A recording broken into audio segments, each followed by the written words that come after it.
السلام علیکم دوستوں، میں محمد شہزاد اور آپ دیکھ رہے ہیں میرے یوٹیوب اور ٹک ٹاک چینل۔ تو دوستوں 28 تاریخ کو ایشیا کپ 2025 کا فائنل ہوا تھا۔ ابھی تک انڈیا والوں کو ٹرافی نہیں مل سکی اور ٹرافی کا بند تماشا گیا ہے۔ محسن نقوی نے ٹرافی کے لیے انڈیا والوں کو اس قدر ذلیل کر دیا ہے کہ انڈیا والے مارے در بدر پھر رہے ہیں، لیکن ان کو ٹرافی ملنے کا کوئی فی الحال امکان نظر نہیں آ رہا۔ تو انڈیا والے یعنی BCCI والے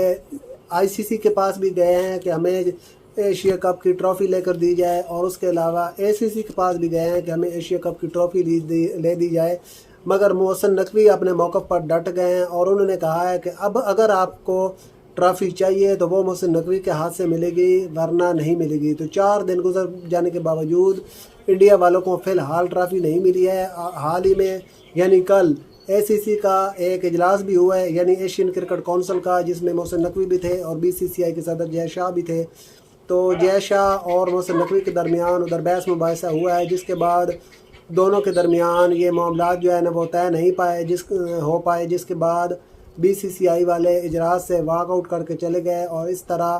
4 دن گزر جانے کے باوجود بھی انڈیا کو یہ واحد ٹورنامنٹ ہے کرکٹ ہسٹری کا جس میں ابھی تک ٹرافی نہیں مل سکی۔